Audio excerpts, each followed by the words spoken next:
नमस्कार दोस्तों, लेखक से मुलाकात में आज हमारे साथ हैं शिरीष खरे।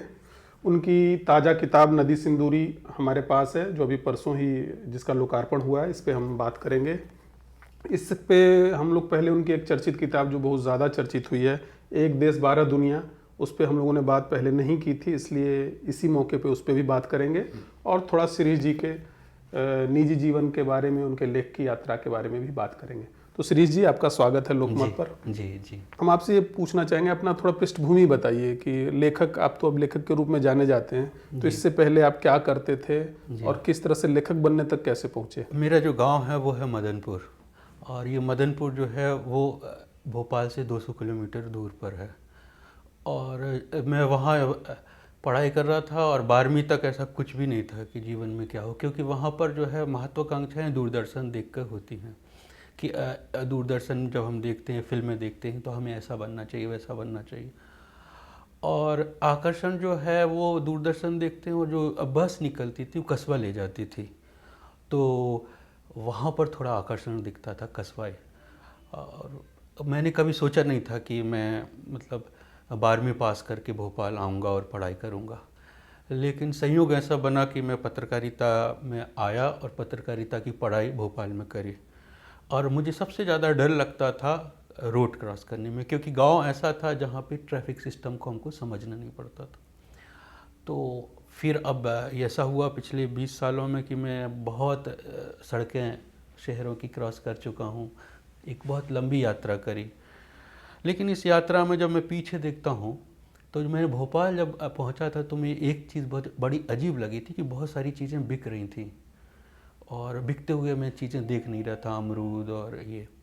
और एक बड़ी अजीब सी चीज़ लग रही थी कि पानी बिक रहा था। तो मैंने कहा पानी बिकना चौंकाने वाली बात है, वो खरीद रहा है ये तो और भी बात है। लेकिन अब मुझे नहीं लगता कि कोई इस युग में हवा भी खरीद के अगर लेना चाहे, कि गरीबों के लिए जो है दूषित हवा लो, और जिसको अच्छी हवा चाहिए वो अपना पैसा दे और हवा।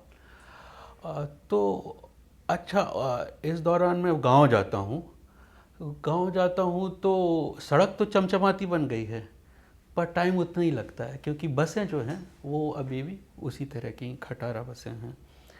कहना ये चाहता हूँ कि मतलब कहा जा रहा है कि गांव और शहर में फिज़िकली कम हो रहा है और कनेक्ट हो रहा है, पर वो जो चेतना है, ग्रामीण समाज की जो चेतना है, उससे लोग कनेक्ट नहीं हो पा रहे।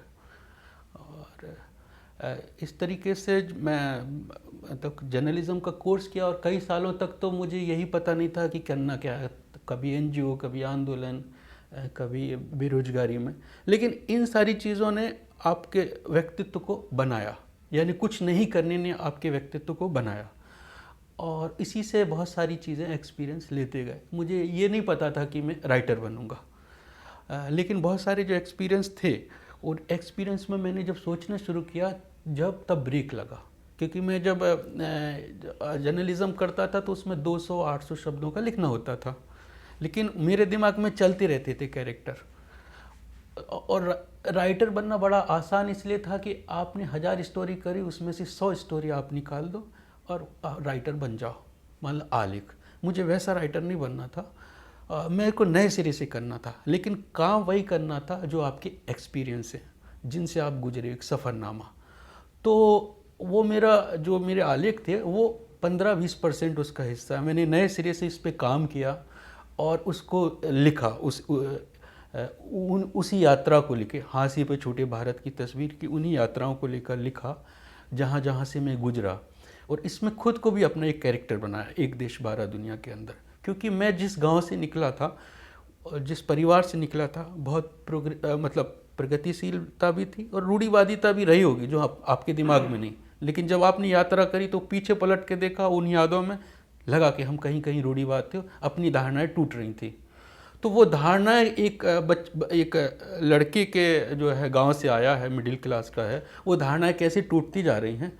और आमतौर पे क्या होता है कि आप हाँसी की समाज की बातों में केवल उनको लेते हो, लेकिन इसमें मैंने अपने आप को भी किया, एक तरह का अपने आप से भी संवाद चल रहा है। और इस तरीके से मैंने एक देश 12 दुनिया किताब लिखी, और इस तरह से मैं बतौर लेखक तैयार। अच्छा, थोड़ा सा मैं ये, आपने चूंकि परिवार का जिक्र किया, जी। तो क्या आपका गांव, एक तो ये है कि क्या खांटी गांव था, और आपकी पारिवारिक पृष्ठभूमि क्या थी? आपके पिताजी क्या करते थे, या आसपास के लोग जो हैं जी। मूलतः किस तरह के काम धंधों में रहते थे? कि कस्बा जो है आपका, नज़दीकी कस्बा मान लीजिए, कह रहे हैं आप भोपाल है, तो उससे शहर तो शहर ही है, यहाँ सभी तरह का वाणिज्य और व्यापार है, तो गांव का मुख्य क्या पेशा था, या आपके परिवार में क्या होता था, या उससे आपका जो पढ़ने के तौर पे, खास तौर पे पत्रकार बनना जो है, तो शिक्षा के प्रति भी एक है कि चूंकि शिक्षा का महत्व तो समझना, या उस दिशा में जाना जो है, तो वो कैसे हुआ, उसके बारे में भी अगर आप कुछ बताएं। हमारे यहाँ जो सबसे बड़ी नदी निकलती है वो नर्मदा नदी निकलती है, और ये दूसरी किताब आई है नदी सिंदूरी, ये उसकी सहायक नदियाँ। ऐसे नर्मदा में 42 नदियाँ मिलती हैं। तो मेरा जो गांव बसा है वो नदी सिंदूरी पे बसा हुआ है, और ये बहुत ही छोटा गांव है। इसका एड्रेस लिखोगे आप, मदनपुर, पोस्ट ढिलवार, थाना तेंदुखेड़ा, तहसील गाडरवारा, जिला नरसिंहपुर। इसमें मतलब लेकिन इसकी अपनी एक दुनिया है, और ये गौड़ बहुल इलाका, लेकिन प्योर गौड़ नहीं है, उसमें दूसरी जातियाँ भी मिक्स हो गया है। और वो जो कल्चर बना वो मिक्स बना। जैसे गौड़ जो होते हैं उनमें एक मेला लगता है दिवाली के दूसरे दिन, मड़ई का, वो मदनपुर में बढ़ता है, जिसमें 14 गांव के जो आदिवासी उस दिन आते हैं। अब वो है तो आदिवासियों का, लेकिन उसमें हम भी शरीक होते हैं उस देवी देवता वाले उसमें। तो वो बहुत मिक्स हो गया है, उस तरह का कल्चर है। और इस गांव के अगर पृष्ठभूमि बताएंगे तो बहादुर शाह जफर ने 1857 में खुद को प्रधानमंत्री कहा और एक मंत्रिमंडल बनाया। उस मंत्रिमंडल में एक ढेलन शाह को लिया, और ढेलन शाह जो थे वो मदनपुर के राजा थे, गौड़ राजा थे, और उन्होंने 1840 में पहला विद्रोह किया था, बहुत पहले। और उसमें काफ़ी सारा खजाना अंग्रेज़ों का लूटा। फिर 1857 में भी उन्होंने बगावत करी, फिर उनको उन्हीं के किले पर जो है फांसी पे लटका दिया गया। तो वो गांव है ये, और उन्हीं के परिवार से हम जो है वहीं गड़ा मंडला एक जगह है, वहाँ से उन्हीं के साथ होते रहे। और वो जो लिखा पढ़ी वाला काम है, क्योंकि हम कायस्थ हैं, तो लिखा पढ़ी वाला काम जो है वो हम करते थे, आज़ादी के बाद तक करते थे। फिर पिताजी जो हैं वो टीचर बन गए, और मैं जो है नहीं, तो वहीं स्थानीय स्कूल में टीचर थे, गांव में ही? पिताजी बाजू वाले गांव मतलब में, आसपास ही? आसपास के गांव में, और मैं उसी में पढ़ाई करता था।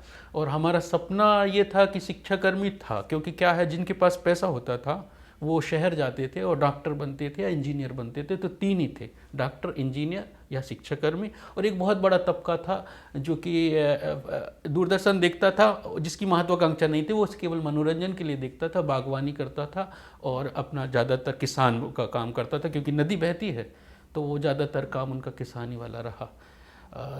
मेरा संयोग ऐसा रहा कि उज्जैन गया मैं, और उज्जैन में महाकालेश्वर के दर्शन करे, और जब लौट रहा था मैं तो मुझे एक अखबार मिला। उस अखबार को पलटा तो उसमें ये ऐड निकला था, माखनलाल चतुर्वेदी राष्ट्रीय पत्रकारिता विश्वविद्यालय भोपाल में पत्र। तो मुझे लिखने का शौक़ था, मेरा साइंस का बैकग्राउंड था, लिखने का शौक़ था, और मुझे भोपाल ही जाना था। तो फिर मैंने वो एप्लीकेशन दे दिया, और फिर वो बाद में परीक्षा देने आया, और इस तरह से मेरा उसमें हो गया। तो ये किस साल की बात है? ये 1999 की बात है। अच्छा, जी। तो आपने ग्रेजुएशन भी वही माखनलाल से किया, मतलब भोपाल से? भोपाल से किया। पत्रकारिता में फिर आप आ गए। तो अच्छा, पत्रकारिता जीवन आपका लंबा रहा है, हम लोग लंबे समय से एक दूसरे को जान भी रहे हैं जी। तो उसकी तो कभी और चर्चा कर लेंगे जी। आपकी इस किताब की बात करते हैं, एक देश 12 दुनिया। जी। एक बहुत सोशल मीडिया पे बहुत चर्चित किताब है, बहुत सामान्य लोग अक्सर इसको शेयर करते हैं कि मैंने आपकी किताब पढ़ी। जी। तो ऐसा क्या है इस किताब में, आपके हिसाब से ऐसा क्या है जो पाठकों को जोड़ रहा है इतना ज़्यादा इसको? और मैं देखता हूँ कि जैसे राजस्थान, उत्तराखंड, बिहार, हमारे यूपी के कई इलाकों से, तो बहुत बड़े इलाके के लोग जो है इस किताब को शेयर करते हैं और इससे जुड़ाव अपना दिखाते हैं। आपको क्या लगता है कि ऐसा क्या है इसमें? विषयगत देखा जाए तो बहुत किताबें लिख रही, ऐसा नहीं कि मैंने कोई पहली किताब लिखी हांसी से छूटे भारत की तस्वीर, पर वो लिखी जा रही है आलेखों के तौर पर। मैंने इसमें कोशिश करी है कि इस किताब को मैं जो लिखूं वो थोड़ा अलग तरीके, जैसे मैंने कहा आलेखों की किताब नहीं, नए सिरे से इस पर काम किया। तो नए अब इसको रिपोर्टाज की किताब कहा गया। और जब मैं एक आलोचक को पढ़ रहा था तो उन्होंने कहा था कि रिपोर्टाज भी अलग किस्म का है, क्योंकि इस रिपोर्टाज में बहुत सारी विधाएं हस्तक्षेप करती हैं। इस रिपोर्टाज में डायरी है, रेखा चित्र है, संस्मरण है, कहीं कहीं फिक्सन है, कविता है, यात्रा है, पड़ाव है। तो एक दूसरे को ये काफ़ी ये हस्तक्षेप करती। लेकिन जब मैं लिख रहा था तो इस प्रयोग के बारे में मुझे नहीं पता था। मुझे ये पता था कि मुझे क्या कहना है, विचार मेरा था, लेकिन आम आदमी में कैसे आत्मसात करेंगे उसको मैं बहुत रचनात्मक तरीके से करना चाहता था। और वो उसमें कमेंट्री भी है, अपनी अपनी बात भी कह रहे हैं, उनसे भी बात कह रहे हैं, तो इसमें दृश्य भी तैयार होते हैं। तो एक जो इसका कहने का तरीका है वो थोड़ा अलग है। दूसरी बात ये हुई इसमें कि लोग अपने से इसको अटैच कर पाते हैं कि हाँ देखा तो मैंने भी है लेकिन कहा नहीं मैंने, मुझे भी पता है लेकिन है तो ये तो कहा नहीं। तीसरा इसका ये है कि कथित तर्क है। अब जो दौर है वो रियलिस्टिक का दौर है, तो यथार्थ है इसमें, तो कथित तर्क का दौर है। और इस तरह की किताब है जिसको भारत के लोग मतलब समझना चाहते हैं कि गांव में एक्चुअली क्या हुआ है, क्योंकि बहुत सारा अब दौर ऐसा हो रहा है जिसमें कि इस तरह के विषय पर बात कम हो रही है। तो इस तरह के विषय को एक्चुअल भारत कैसा है, असल भारत कैसा है, उस लोग जानना चाहते हैं, एक जिज्ञासा है। और इसमें मुझे जो सबसे ज़्यादा फ़ायदा मिला वो सोशल मीडिया से मिला, क्योंकि मैं दिल्ली से बाहर का हूँ, मैं किसी महफिल का आदमी नहीं हूँ और ना होना चाहता हूँ। मैं जिस तरह के विषय लिखता हूँ वो उस महफिल के नहीं हैं, मेरा अपना अनुभव रहा, अपने विषय रहे, उसको मैं लेके आया। लेकिन जब सोशल मीडिया पे आम लोग कहने लगे तो उसका मुझे फ़ायदा। अगर सोशल मीडिया नहीं होता तो मुझे कोई बड़ा संपादक नहीं कहता शायद कि ये बहुत किताब इसको पढ़ना चाहिए, या फिर कोई बहुत बड़ा आलोचक नहीं कहता, तो थोड़ा मुश्किल होता। अब क्योंकि वो गढ़ या तो सिमट रहे हैं या वो मतलब सोशल मीडिया की वजह से भी एक आपको प्लेटफॉर्म मिला है, तो उसका मुझे एक लाभ मिला। और इससे फ़ायदा यह हो कि मतलब ये तो किताब है, कई पाठकों से दोस्ती हो गई मेरी, और ये मुझे बड़ा सुख देता है। ये आपने कहा जैसे कि दिल्ली का लेखक नहीं हो, हालांकि आपने कुछ समय दिल्ली में भी काम किया है और आप बड़े बड़े मीडिया संस्थानों में काम कर चुके हैं। इसके बावजूद भी आपको लगता है कि जैसे कि दिल्ली का न होना या दिल्ली का एक जो खास तबका है या समूह है या गिरोह है या आपने जैसा कहा महफिल है, उसके अंदर का आदमी न होना छपने की प्रक्रिया के लिए बड़ी बाधा उत्पन्न करता है, ऐसा क्या आपको लगता है? चूंकि आपकी तीसरी किताब है ना नदी सिंदूरी। बिल्कुल बिल्कुल। तो अब 3 किताबें आपकी छप चुकी हैं, तो एक तरीके से आप लेखकी दुनिया के आदमी हो गए और पत्रकार, जबकि आपने बड़े बड़े संस्थानों में पत्रकारिता की है जी।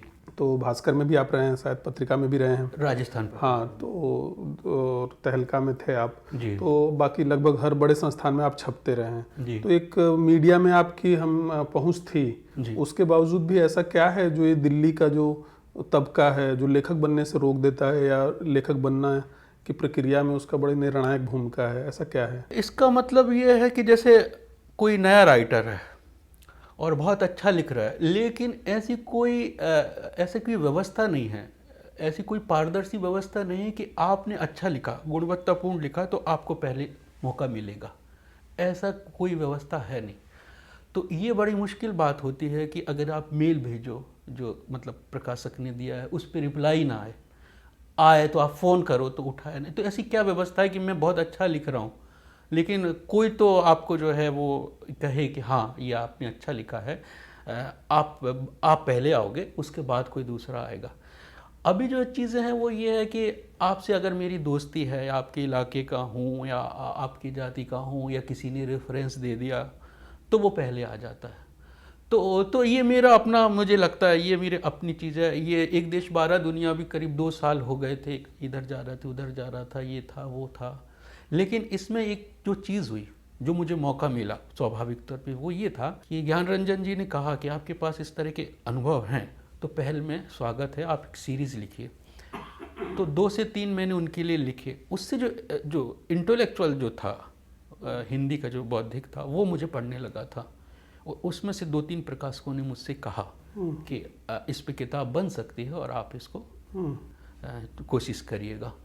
तो वो एक जरिया बन गया था, हाँ, वो एक रास्ता बन गया था जो मुझे भी नहीं पता था। ऐसे बहुत मुश्किल हो रहा था। नाम आप भले न लें, लेकिन मैं जाना कितने लोगों को आपने किताब का जो है अवधारणा जो है प्रस्तुत की थी कि हम इस पे किताब लिखना चाहते जी। हैं, और यह हमारे पास कितने दरवाजे खटखटाए होंगे आपने छपने से पहले? ये किताब राजपाल से छपी है ना? जी, राजपाल। तो राजपाल भी तो दिल्ली का प्रकाशन है, बिल्कुल। लेकिन राजपाल से ये किताबें, आपकी दोनों किताबें राजपाल से हैं, राजपाल से और उम्मीद की पाठशाला किससे है? उम्मीद की पाठशाला अघोरा प्रकाशन बनारस अच्छा, में। तो ये राजपाल से को छोड़कर यहाँ तो आपकी किताब छप गई जी। या अघोरा में छप गई, जी। इनके अलावा कितने दरवाजे खटखटाए होंगे आपने? और उसके बारे में कुछ बताइए कि हाँ कोई रोचक अनुभव हो कि आपने किताब भेजी या किसी ने कुछ रोचक डिमांड की हो कि ऐसे नहीं ऐसे कर दो तो फिर हम छापेंगे, या किसी ने पैसा वैसा आपसे मांगा कभी छापने के लिए? ये भी बहुत चलता है। हाँ, बड़े प्रकाशकों का तो तरीका यही है कि मेल कर देते हैं, रिप्लाई नहीं आता है या फ़ोन उठाते नहीं हैं। और एक प्रकाशक को मैंने दी थी किताब, तो उन्होंने मतलब वो कविता और आलोचना में ज़्यादा कोशिश कर रहे थे, तो अपनी किताब थोड़ी पीछे चली गई थी। तो हम वेटिंग में लगे थे कि कविता और आलोचना की किताबें पहले आ जाएंगी, उसके बाद अपनी किताब का नंबर आएगा। फिर एक दूसरे प्रकाशक थे। तो वहाँ कितने समय तक वेटिंग रही थी और नहीं छपी? अंतिम में वेटिंग में आपका नंबर नहीं आया? करीब 3 से 6 महीने। मतलब करीब 6 महीने वहाँ आप इंतजार हाँ, करते उधर रहे। कर रहे थे। फिर एक थे, वो कह रहे थे कि इतनी मोटी किताब कौन पढ़ेगा, तो एक देश की जगह एक देश 6 दुनिया कर दो। अच्छा, ये एक देश 12 दुनिया तो 200 पेज की किताब है, बस 205, तो ये भी उनको मोटी लग रही थी? हाँ, कह रहे थे कि काफ़ी मोटी किताब है, और इस किताब को आप एक देश 6 दुनिया कर दो, एक देश 12 दुनिया की जगह एक देश 6 दुनिया कर दो, और इसमें महाराष्ट्र वाले करो आप, एक इलाके को करो पर्टिकुलर, 2 को मत करो, और या इसका नाम बदल देते हैं, एक देश 12 दुनिया की जगह उसका नाम बदल देते हैं। इस तरह का अनुभव चल रहे थे। तो ये किताब अभी तो ये तीसरा संस्करण है इसका? तीसरा संस्करण। तो करीब कितनी कॉपी बिक गई होगी किताब? चूंकि हिंदी में बिक्री के आंकड़े बड़े गोपनीय रहते हैं जी। और इससे पता नहीं चलता है कि सचमुच कितनी पढ़ी गई है, और कुछ लोग तो इन्फ्लेटेड मतलब बढ़ा चढ़ा के बता देते हैं। जी। जैसे एक प्रकाशक से मेरी बातचीत हो रही थी, जी। तो एक लेखक ने लिखा कि हमारी किताब की 10,000 प्रति बिक गई है। जी। जी। संयोग से वो प्रकाशक मिल गए, तो मैंने पूछा भाई कितनी प्रति बिकी है, तो उन्होंने कहा 6,000 बिकी है। जी। तो मैंने कहा भाई लेखक ने क्यों लिखा है 10,000? क्या सुनने में अच्छा लगता है ना, लोगों पे प्रभाव पड़ता है। तो अगर आप बता सके तो मैं जानना चाहूँगा कि चूंकि किताब चर्चित है, जी, तो कितनी प्रति अभी तक इसकी बिक गई है? प्रकाशक ने आपको क्या बताया कितने? प्रकाशक ने मुझे 4,500 बताया। अच्छा, 4,500 लगभग प्रतियां, 4,500। कब आई थी किताब? ये किताब आई 2021 में। यानी एक साल में? एक तो से डेढ़ हिंदी के साल हिसाब से यानी एक जो 5 से 10,000 का आंकड़ा है। जी। और ये किताब माउथ पब्लिसिटी से ही बेसिकली बिक रही है। जी। और अभी तो तीसरा संस्करण है। जी। जी।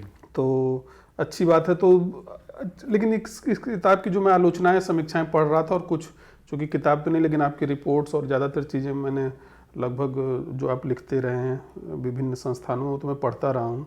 मुझे ये चीज़ आपसे जाननी थी ना एक लेखक के तौर पे, कि आपको ऐसा नहीं लगता इसमें कहीं पे, जैसे कि आपने बार बार कहा ना कि ग्रामीण भारत को लोग नहीं जानते हैं, तो कौन लोग हैं? जैसे कि हम खुद ही, भारत में अभी भी 69% आबादी जो है सरकारी आंकड़ों के अनुसार गांव में ही वो है, उसी की अर्थव्यवस्था से चलती है। तो करीब 30% का ही हिस्सा है जिसको आज शहरी या अर्ध शहरी या शहरी या कस्बाई कह सकते हैं। जी। और तो या ये शहरी समाज बेसिकली गांव को नहीं जानता, क्योंकि जब हम जनरलाइज करके बात करते हैं, जी। तो जब गांव के लोग तो गांव को जानते ही हैं। बिल्कुल जानते। तो कौन लोग हैं आपके हिसाब से कि जो नहीं जानते हैं गांव के बारे में?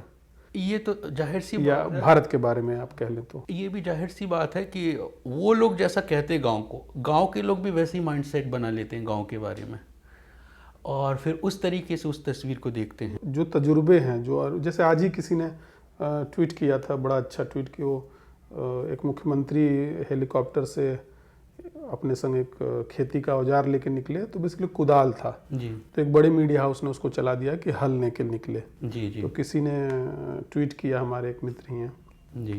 तो कि जब आदमी हल और कुदाल के बीच में अंतर ना कर पाए ना, जी। तो इसका मतलब है कि वो ज़मीन से कट गया है। जी। जी। तो आप ये ज़मीन से कटे हुए लोगों की बात कर रहे हैं या क्या? मतलब गांव का हम समझ नहीं पा रहे हैं कि दरअसल गांव को इस तरीके से है कि जिस तरह का जो एक वो बना देते हैं परसेप्शन, उस हिसाब से वो गांव को देखते हैं। जैसे कि जो मैंने कहा कि जब मैं यहाँ पर आया, भोपाल में आया, तो मैंने पानी खरीद के उसको देखा, अब इसको ही कोई विकास का पैमाना बना दे तो मतलब आदमी समझे कि खरीद के पानी पीना ही विकास है।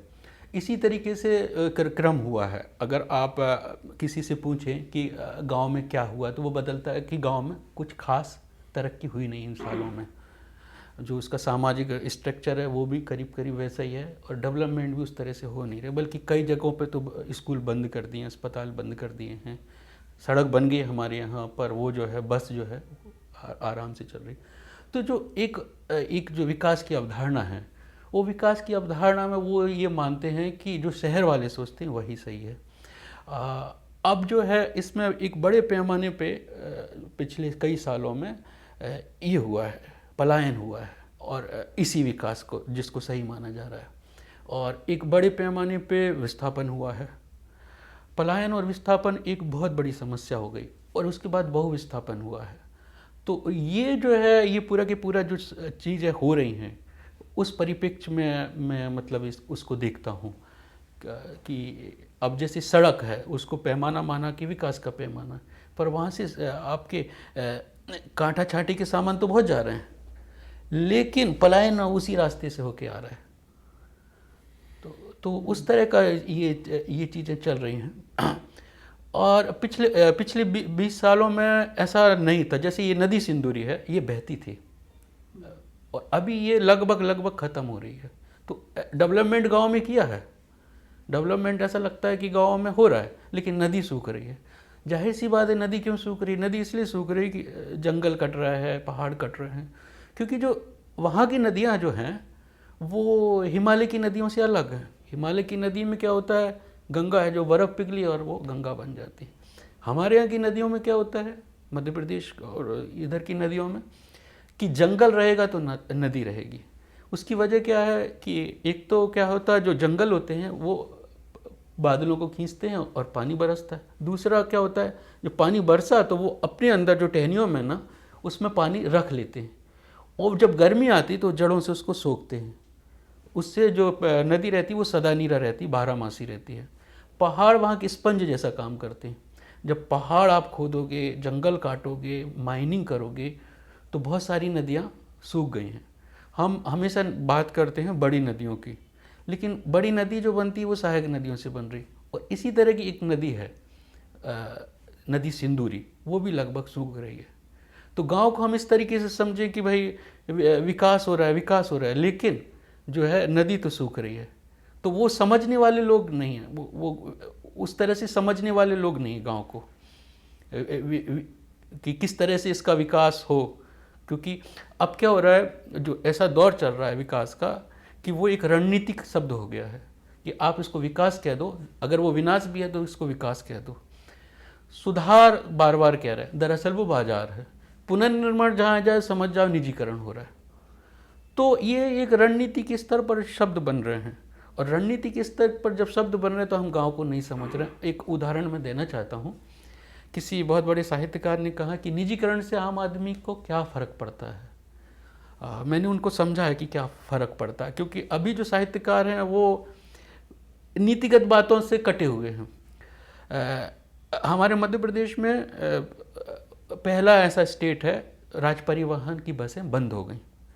जो जिस सड़क की मैं बात कर रहा हूँ वो भोपाल जाने में 6 घंटे लगते। सब ये कहते थे राज परिवहन की बस आ जाएगी तो हम बहुत खुश हो जाएंगे। फिर खबर आई कि राज परिवहन ही बंद हो गया। राज परिवहन बंद 1992-95 तक फ़ायदे में था मध्य प्रदेश का। फिर ऐसा क्या हुआ कि घाटे में चला गया, क्योंकि वो दौर ऐसा आया कि उसको घाटे में बताना था, एक अराजकता पैदा करनी थी, और पब्लिक खुद ही कहने लगी इसको बंद कर दो, हमें नहीं चाहिए ऐसा। वो तरीके से वो हुआ। अलग अलग सरकारें आई, कोई एक सरकार उस समय नहीं थी, अलग अलग सरकारें आई, फिर वो बंद हुआ। क्योंकि राज परिवहन के पास बहुत सारी अपनी प्रॉपर्टी थी मेन जगहों पे, वो खुर्द बुर्द हो गई। अब क्या हुआ, जो प्रॉफिट रूट थे उन प्रॉफिट रूट पे तो सब चलाने को तैयार थे, लेकिन मध्य प्रदेश जो जनसंख्या के मामले में, पहाड़ों के मामले में, और एक गरीब स्टेट है, नॉन प्रॉफिट रूट पे कोई था ही नहीं। यानी कि मध्य प्रदेश बिना बस, बेबस मध्य प्रदेश था वो। और इसकी मेरी यात्राएं भी कई अजीब हैं। जब मैं मध्य प्रदेश में घूमता था तो मेरे पास ऐसा नहीं था कि 5 स्टार रुकता था या फिर मैं बसों मतलब अपनी वाहन से चलता था। मैं इन्हीं में ट्रैवलिंग करता था, और मुझे अच्छा भी लगता था और परेशानी भी होती थी। तो नॉन प्रॉफिट रूट पे तो आपने कोई छोड़ी नहीं। अब इस बात को साहित्यकार नहीं समझता कि भाई आम आदमी का इसका जुड़ाव क्या है। और फिर प्रॉफिट रूट पे सड़क भी अच्छी है और बस भी चलती है, लेकिन उस प्रॉफिट रूट पर कोई मॉनिटरिंग नहीं। उदाहरण के लिए मुझे भोपाल से पूना जाना है तो कोई 1800 मांगेगा, कोई 2000 मांगेगा, कोई 2500 मांगेगा, कोई 3000 दिवाली पे मांगेगा। इसका कहीं कोई मॉनिटरिंग नहीं। अब इसमें गरीब आदमी नहीं। पहले गरीब आदमी को सरकार करती थी कि हम आपको स्कूल देंगे, हम आपको बिजली देंगे, पानी देंगे, कुछ कोई था जो इन सबको करता था। अब वो सबसे बड़ी बात है, अगर 2500 3000 में किसी भोपाल से किसी को पूना आना है तो पैसा होगा वही जाएगा।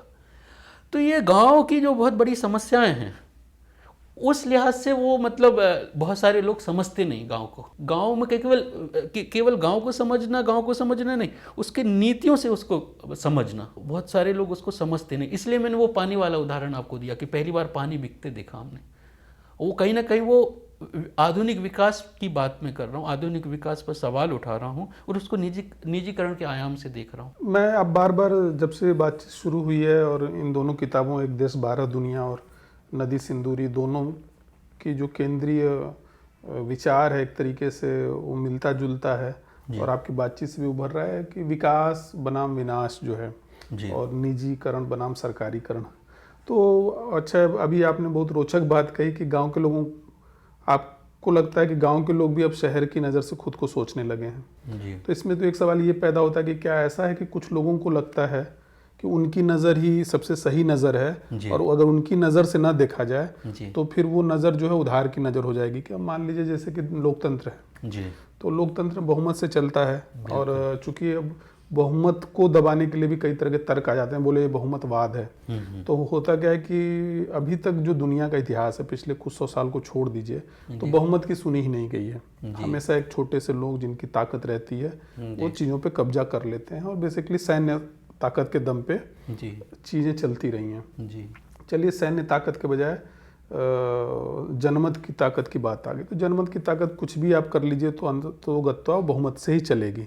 आप उसके ऊपर जो भी दोषारोपण करें, क्योंकि उससे बेहतर अल्पमत को थोपना जो है अच्छा ही होता है हमेशा, ऐसा तो नहीं है। तो एक तो ये सवाल है कि क्या ऐसा, मतलब मुझे लगता है कि क्या एक खास तरह की सोच को जो ना माने वो ग्रामीण दृष्टि नहीं होगी, या गांव वाले जो चाहते हैं, जैसे आपने बार कहा, गांव वाले भी यही चाहते हैं। तो अगर गांव वाले वैसा चाहते हैं तो क्यों नहीं होना चाहिए। दूसरी चीज़ कि जब आप कह रहे हैं कि विकास जो है, और आपने कहा कि वो उसके जो शब्दावली है वो कहीं और से तय होके आ रही है, तो उसको क्या कहना है, कैसे प्रस्तुत करना है। लेकिन गांव जो है और शहर जो है आपकी पूरे बातचीत में एक रूपक की तरह ही आ रहा है।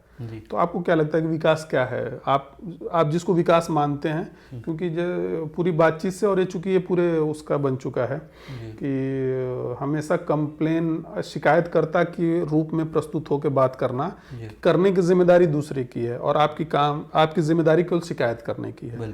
तो अब होता क्या है कि अब शिकायतों का तो कोई अंत नहीं है दुनिया में। अगर आप व्यवहारिक यथार्थवादी तरीके से बात करें तो कोई अंत नहीं है कि, लेकिन समाधान जो है उसका, आपके हिसाब से क्या समाधान पे अगर हम चर्चा न करें तो बात शायद पूरी नहीं होती है। शिकायत करना तो बहुत आसान है, हम भी कह सकते हैं, गांव वाले भी कह सकते हैं। तो समाधान के हिसाब से आपके क्या विकास है जो गांव को होना चाहिए, जिसको आप विकास माने। इसमें मैं नदी सिंदूरी के उदाहरण से ही लेता हूँ।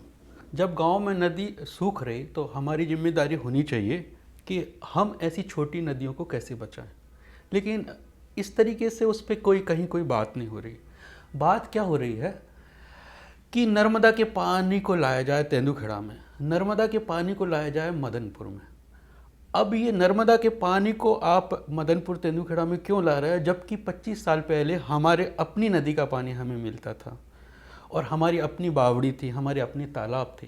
तो उस परंपरागत जो हमारी एक व्यवस्था थी, उस व्यवस्था को आप इसलिए नकार रहे हो क्योंकि नर्मदा के पानी को लाना है। और नर्मदा के पानी को क्यों लाना है, क्योंकि वो पानी जो है बड़ा प्रोजेक्ट है, और बड़ा प्रोजेक्ट है तो बड़ा कमीशन है, और वो कमीशन वाली बात सबको पसंद आती है कि इसमें कुल कितना कमीशन है विकास में।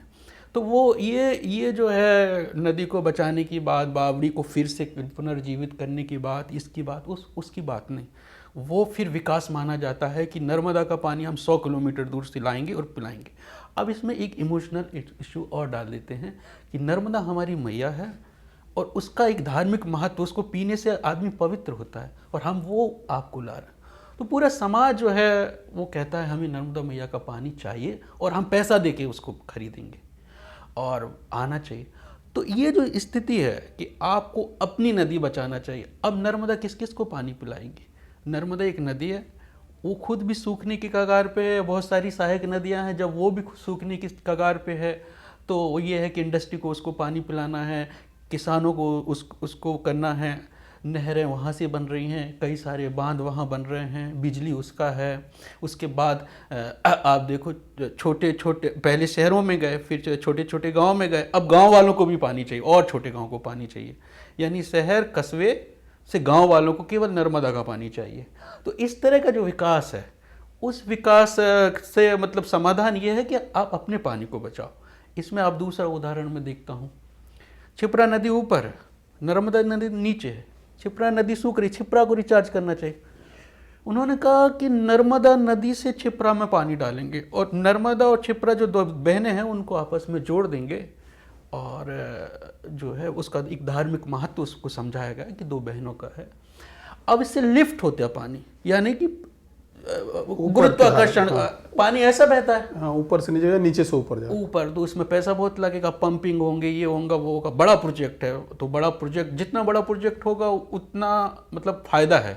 तो अब जो है विकास परियोजनाओं पर आधारित बन रही हैं, और उसके पीछे जो कमीशन है वो बहुत जल्दी समझ में आ जाता है। अब कोई कहे कि क्षिप्रा को हमको पुनर्जीवित करना है तो मगजमारी का काम है, किसको कितना फायदा हो।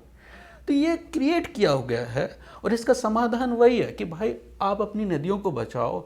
मेरे पिता के पिता के पिता के पिताओं के ज़माने में तो नदी नहीं सूखी, लेकिन मैं जब देख रहा हूँ तो मुझे दर्ज करना पड़ा है अपनी नदी के बारे में कि कल जब नदी सूख जाएगी तो मेरे यहाँ का जो लोक कलाकार था या आम आदमी था जो नदी को देखकर रोता था, गाता था, हंसता था, एक ऐसी भी दुनिया थी।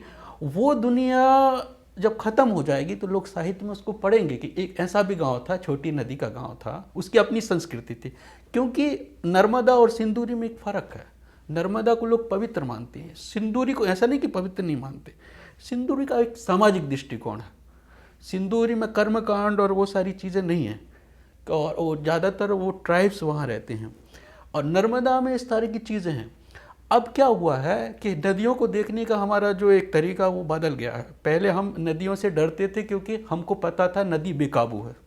फिर हम समझ गए नदी को हम काबू में कर सकते हैं, हमारे पास बहुत मशीन है, ये है वो है ना, काट देंगे, छांट देंगे, कंट्रोल में कर। वो डर खत्म हो गया। अब हमारा स्वार्थ है, स्वार्थ ये है कि कुछ पुण्य हम नदी के बहाने कर लें और स्वर्ग चले जाएं। सीधी सी बात, बहुत साफ तौर पर ये है। पर वो जो सामाजिक एक सम्मान था नदियों को लेकर, वो सामाजिक सम्मान कम होता दिख रहा है। पर ये छोटी नदियों में अभी भी वो बची हुई है कि उसका एक सामाजिक सम्मान है। और हमारे यहाँ इतनी छोटी नदी है कि मछुआरे भी नहीं है, जिसको मछली पकड़नी वो मछली पकड़ के जाए, जिसको उसमें उतना ही उपयोग है उसका। बहुत सहज और सामान्य जीवन है, उससे ज़्यादा कुछ नहीं चाहिए, ना रेत निकालनी उससे ज़्यादा, ना मछलियों को पकड़ना है। बस बारिश में जब बाढ़ आती है तो बहुत सारी लकड़ियाँ आती हैं, उस समय गोताखोर होते, गोताखोर की कहानी भी। और गोताखोर वो लकड़ियों को पकड़ते हैं और वो साल भर उसका उपयोग करते हैं। तो ये तो मैंने आपका जो सवाल है उसके साथ ये वाली बात भी अपनी रखी जी। दो चीज़ें मैं पूछना चाहूँगा। एक तो चूँकि अब नदी सिंदूरी के इलाके का मुझे पता नहीं है, लेकिन जैसे दिल्ली है, ठीक है, और दिल्ली पे आप भी जानते हैं कि अनुपम मिश्र की बड़ी अच्छी किताब है एक, खरे हैं तालाब, और आज भी खरे हैं तालाब, और भी उनका लेखन जो है पानी और इन सब मुद्दों से जुड़ा हुआ लेखन वो काफ़ी करते रहे। तो उन्हीं के साहित्य में मैंने कहीं पढ़ा कि जो दिल्ली की बावड़ियाँ जो हैं, और जो जलधारा का जो प्राकृतिक बहाव का जो रास्ता था, उस पे कुछ न कुछ बन गया है पिछले 200-300 साल में। और ये ख़ास तौर पे अगर मुग़ल शासन से ले लें तो, और नई दिल्ली और पुरानी दिल्ली मिला के पिछले 200-300 साल में, और मूलतः पिछले 100 साल में, उनका जो कहना कि चारों तरफ जो बावड़ियाँ और तालाब थे सूख गए। तो वो अभी 100 साल का कंस्ट्रक्शन वर्क है जी। और मूलतः वो किसी योजना के तहत तो नहीं हुआ है। बेसिकली आप कह सकते हैं कि सर्वाइवल के जिंदा रहने के लिए आप जैसे गांव में भी है कि लोग तालाब है तो अपना घर बढ़ाने के लिए तालाब पाटते रहते सही हैं। बात। वो उसको बहुत व्यापक तौर पे नहीं सोचते हैं सही बात। कि वो वही गांव के लोग जिनको जी। आपकी बात से भी ऐसे लग रहा है कि आप बहुत उनको रोमांटिक तरीके से देख रहे हैं। जी। तो मुझे नहीं लगता कि वो बहुत रोमांटिक तरीके से वो खुद देखते हैं। उनके लिए तो एक ज़मीन है और अगर कोई जैसे कि धार्मिकता ही मान लीजिए कि अगर धार्मिक अंकुश ना हो तो गंगा भी पाट दें और गंगा से निकल ही रहा है। तो धार्मिकता एक तरह का अंकुश है या जैसे आप कह रहे हैं कि सामाजिकता है। तो लेकिन अभी 100 साल की चीज़ें अनडन करना बड़ा मुश्किल है। जी। ठीक है, दिल्ली में ही है जैसे, और दिल्ली में पानी बाहर से आता है। जी। तो आप जो कह रहे हैं वहाँ का तो सीन नहीं पता, लेकिन कई बार जैसे इस तरह की बातें होती हैं तो क्या वो संभव भी है? जैसे आप समाधान तो जो है कागज पे समाधान वैचारिक तौर पे कहना आसान होता है कि जैसे कि हम सभी तालाब को जिंदा कर दें, पुरानी बावड़ियाँ जिंदा कर दें, लेकिन क्या व्यवहारिक रूप से संभव भी है? और आप जो कह रहे हैं उससे तो लग रहा है कि नीतिगत विभेद है कि इस नीति के हिसाब से जल संरक्षण होना चाहिए या उस नीति के हिसाब से होना चाहिए। दो नीतियाँ हैं और एक आप जो बता रहे हैं जो ये जिसको आप कह सकते हैं कि ताकत के दम पे पानी को इधर से उधर घुमाने की जो नीति है। दूसरी आप कह रहे हैं कि जो स्वाभाविक रूप से जो उसकी जल व्यवस्था है उससे हम तालमेल बिठा के करें। लेकिन दिल्ली के सेंस में मैंने सोचा पढ़ा तो मुझे लगा ये संभव ही नहीं है। अब आप दिल्ली का जो जैसे चूँकि बन चुके कॉलोनियाँ बन चुकी हैं, ये रास्ते बन चुके हैं, बड़ी बड़ी बिल्डिंगें बन चुकी हैं, जो पिछले 100, 125, 150 साल में हो गया है, उसको तो अनडन करना मुश्किल है। या आपको लगता है कि संभव है तो कहें। दूसरी चीज़, अब विकल्प ये रह जाता है कि फिर आप गंगा नहर से पानी लाएं और जल कल सप्लाई करें, या जो आजकल सरकार चला रही है कि हर घर जो है नल से पानी पहुंचे। तो इस पे आपकी क्या राय है कि एक तो जो आप समाधान बता रहे हैं आपके इलाके के हिसाब से कि व्यवहारिक है और जो या इस तरह से लोग बिना सोचे समाधान दे रहे हैं, और दूसरा अगर समाधान नहीं है, वो व्यवहारिक नहीं है, संभव नहीं है, तो फिर क्या विकल्प बचता है इसके अलावा कि फिर हम वैकल्पिक व्यवस्था के तौर पे जैसे दिल्ली में ही पानी बाहर से ही लगभग आ रहा है। दिल्ली के जो प्राकृतिक जितने भी जल स्रोत थे लगभग कहीं ना कहीं बाधित हो गए हैं। मेरा जो गांव है मैंने बताया कि शहर और शहरी सभ्यता से दूर एक बहुत मतलब बहुत ही दूर गांव है, और वहाँ की जो स्थिति है उस स्थिति में कस्बाई और शहरी वो मानसिकता नहीं है। वहाँ पर जो है वो उस तरह का गांव है जो आदिवासी गांव है, और आदिवासी गांव होने की वजह से मतलब बहुत ज़्यादा शोषण नहीं है ना। अब सवाल ये है कि किसका शोषण नहीं समझो? गोंडों का गांव है ना आप? गोंड बहुल गांव है, संसाधनों का शोषण नहीं है। गोंड मतलब ये है कि गोंड आदिवासी गांव है। हाँ, तो प्राकृतिक जैसे कि भारत के पुराने लोग रहते थे कि नदी और तालाब और पेड़ सब जितना उनको चाहिए उतना ही वो लेते हैं। हमने भी बचपन से वही देखा। तो गोंड आपने जैसे कहा, वो भी सवाल है कि क्या गोंड उस नदी को वो श्रद्धा के भाव से नहीं देखते, उनके प्रति लगाव के भाव नहीं देखते? धार्मिक श्रद्धा नहीं है, कर्मकांड कैसी श्रद्धा? जैसे कि आप, ये बहुत लोडेड वाक्य है ना कि जैसे कर्मकांड नहीं है, तो अगर जैसे वहां नारियल फोड़ दिया तो कर्मकांड हो गया। लेकिन मान लीजिए अगर गोंड सुबह जाता है ना, नदी को प्रणाम ही करता है मान लीजिए, या पहला जो आहार खाता है वो नदी के नाम समर्पित कर देता है, तो मूलतः जो उसका ऊपरी ढांचा है, जिसको ऊपर से आदमी चीजें अलग अलग लग सकती हैं, हो सकता है हम जैसे विवाह समारोह ही है, तो विवाह ईसाई अलग तरीके से करते हैं, हिंदू अलग तरीके से करते हैं, इस्लामिक लोग अलग तरीके से करते हैं, सिख अलग तरीके से करते हैं, लेकिन जो उनकी अंतर्वस्तु है वो एक है।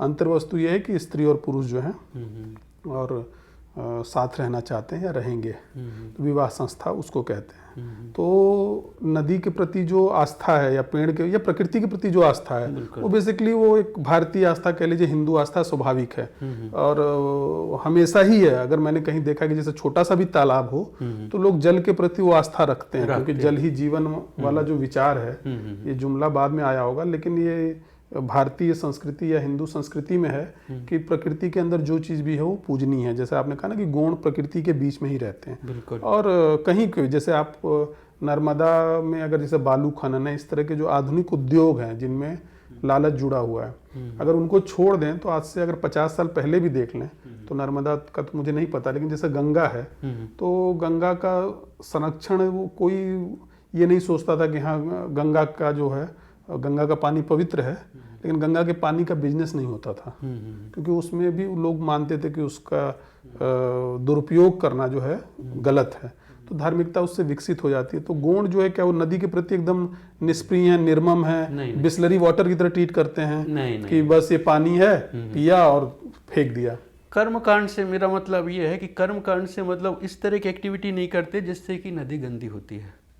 नहीं, तो जैसे क्या नदी से उनका क्या संबंध है गोंडों का? नदी में नहाते और मतलब और नदी नदी की तरह है, और उसमें एक लगाव ये है कि वो जो है नदी के किनारे उनकी जो भी एक्टिविटीज़ है, मतलब गाने हैं या फिर नहीं, जैसे उनका कोई भी जैसे शादी विवाह, बच्चा पैदा हुआ, इस तरह के जो जीवन के संस्कार होते हैं मूलतः, जैसे अब वो सभी दुनिया में है, देखेंगे आप कि जन्म के समय एक होता है, फिर एक जो टीनेजर बच्चा किशोर से विवाह संस्कार कह लिया जो भी उसको, फिर मृत्यु संस्कार जो है, ये 3 बुनियादी चीज़ें हैं कि जन्म है और विवाह है और मृत्यु है। तो इन तीनों में नदी से संबंध उनका कुछ बनता है कि जन्म पे वो नदी से जुड़ा हुआ कुछ करते हैं, या नदी के किनारे जाके कुछ करते हैं, या ऐसा कुछ करते हैं? उनके जो भगवान हैं, या हमारी कह लो क्योंकि अब तो हम गांव में रहते हैं, वो जो भगवान है या उनकी जो भी है मेला वगैरह लगता है, उसमें वो जो सारी चीज़ें करते हैं, पर उसमें ऐसा कुछ नहीं करते हैं कि नदी खराब होती है। नदी तो फिर ये आप मान के क्यों चल रहे हैं कि जैसे जो बिल्डर है, जो बालू खनन वाला माफिया है, जैसे कि आपकी बात में एक बहुत द्वैत ये है कि यहाँ पे आप जो बालू खनन वाला माफिया है उसको समझ रहे हैं कि वो जनता का प्रतिनिधि है, क्योंकि वो बालू खन रहा है, उसको तो पैसा मिल रहा है। लेकिन सामान्य जो नागरिक गंगा किनारे भी रहता है, जो सामान्य नागरिक है, अब जो रेत माफिया, अगर जैसे रेत जब नर्मदा से खत्म होगी तो नदी सिंदूर में भी खुदेगी। आप जैसे आज कह रहे हैं कि वहां पे रेत की खुदाई उतनी नहीं है, तो इसलिए नहीं है क्योंकि यहाँ पे अभी उपलब्ध है। जब आप रेत की खुदाई, रेत की जरूरत है, रेत चाहिए, जब नर्मदा से रेत खत्म होने लगेगी तो बाकी सहायक नदियों की रेत की तरफ बढ़ेगी। इसका सबसे अच्छा उदाहरण है दुनिया में सोना, कि सोना लोगों को जब चाहिए तो कहीं से भी चाहिए। तो ये तो जब वो बालू खनन वाला जो माफिया है, जब उसकी दृष्टि वहां पड़ेगी, गिद्ध दृष्टि, तो वहां से भी खनेगा। तो उसको आप नर्मदा के सेंस में या अन्य नदियों के सेंस में मान रहे हैं कि वो जनता का प्रतिनिधि है, लेकिन जनता का प्रतिनिधि नहीं है, वो तो उस मुनाफे का प्रतिनिधि है कि जो किसी भी चीज को बिना दूर का सोचे हुए या पूरे समाज को या देश को क्या असर पड़ेगा।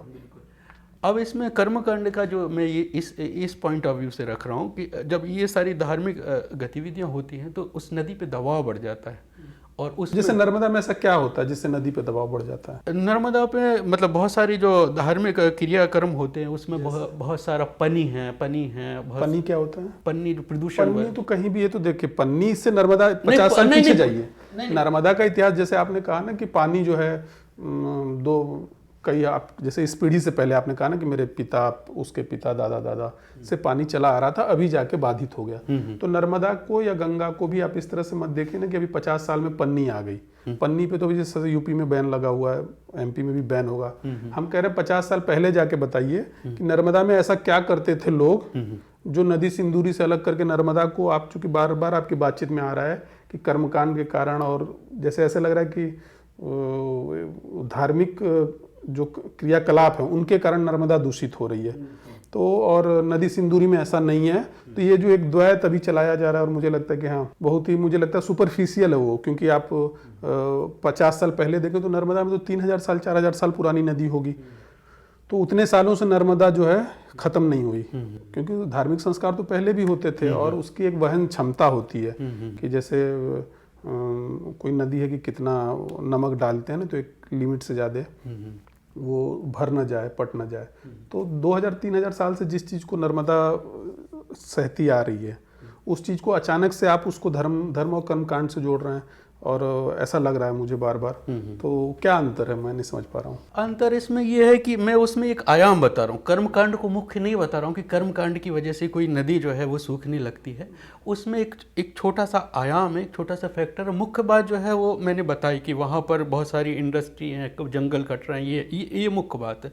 दूसरा क्या है, इससे उसका लिंक है जो कि कर दिया जा रहा है, क्योंकि क्या है, आम आदमी को जो है उसको सपोर्ट में रखने के लिए जो विकास की अवधारणा है उसको कर्मकांड की अवधारणा से जोड़ के और उसको किया जाता है। उदाहरण के लिए नदी पे दबाव किस तरह से बढ़ता है कि पर्यटन के नाम पर जो है, धर्म पर्यटन के नाम पर बहुत सारे स्पॉट देख लिए जाते हैं और बहुत सारे स्पॉट पे फिर वो एक्टिविटी होने लगती है, और उस एक्टिविटी में जो वहाँ के लोग हैं वो पीछे चले जाते हैं और कई आ जाते हैं, लेकिन उसका जो फेस होता है वो कर्मकांडी होता है।